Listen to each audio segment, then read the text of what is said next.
കൊണ്ട് അപ്പൂപ്പൻ കൊച്ചുപുരിക്കൽ ചെന്നപ്പോൾ അമ്മൂമ്മയ്ക്കൊരു കൊതി തോന്നി, അപ്പം തിന്നാൻ കൊതി തോന്നി.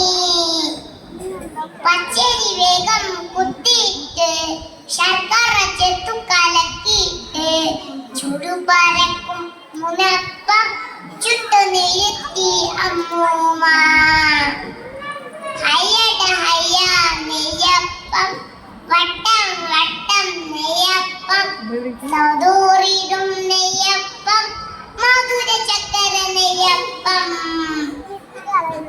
വയൽ വെള്ളമിറങ്ങിയപ്പോൾ ഉള്ളിലൊരശപ്പെട്ടപ്പോൾ പുതിയ നമ്മുടെ അപ്പൂപ്പൻ കയ്യിലെടുത്തു ഞണ്ടപ്പം. ഇത് കണ്ടപ്പോൾ അമ്മൂമ്മയ്ക്ക് അശം വന്നു പെട്ടെന്ന്. ആള് പറഞ്ഞു, മുപ്പീനെ കയ്യിലൊടുക്കാൻ ഞണ്ടപ്പം. ഹമ്പടി കള്ളി കൊതിയെത്തി കുമ്പക്കുലിക്ക് തുള്ളാതെ എനിക്ക് വേണം ഞണ്ടപ്പം.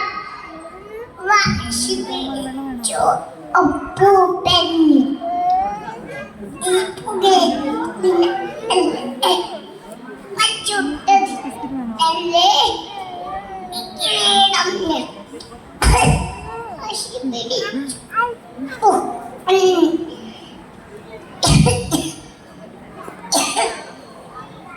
തീപ്പുകയേറ്റത് ഞാനല്ലേ, അപ്പം ചുട്ടത് ഞാനല്ലേ, എനിക്ക് വേണം ഞണ്ടപ്പം. വിളിച്ചു കൂവി അമ്മൂമ്മ.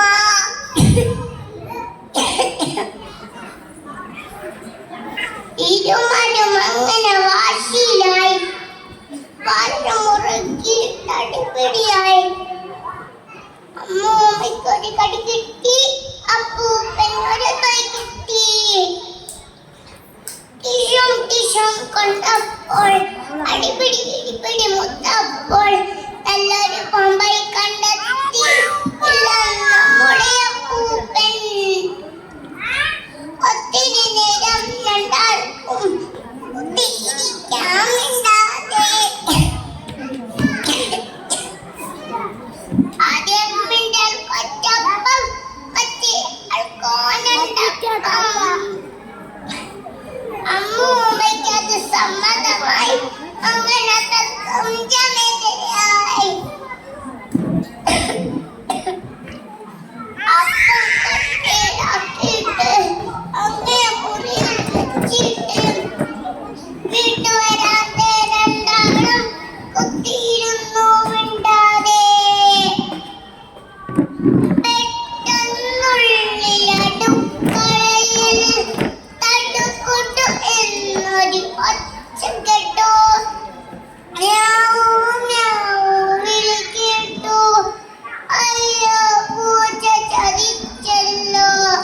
ആദ്യം മിണ്ടി അമ്മൂമ്മ. അയ്യേ ബെറ്റിൽ തോറ്റല്ലോ, അയ്യേ ബെറ്റിൽ തോറ്റല്ലോ, തുള്ളിച്ചാടി അപ്പൂപ്പൻ. ഇരുമരും അങ്ങനെ വേഗത്തിൽ ഓടിച്ചാടി ചെന്നപ്പോൾ കുട്ട ഒഴിഞ്ഞു കിടപ്പുണ്ടേ, കുട്ട മറിഞ്ഞു കിടപ്പുണ്ടേ.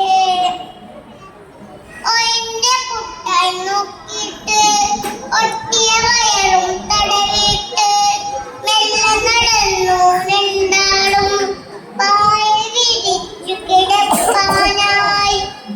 പാവം അപ്പൂപ്പനും അമ്മൂമ്മയും വൈകുണ്ടാക്കിയത് കൊണ്ടല്ലേ ഇങ്ങനെയൊക്കെ സംഭവിച്ചത്. വൈകുന്നതിനൊരു പരിഹാരമല്ല, മറ്റു മത്സ്യത്തിലേക്ക് നയിക്കൂ.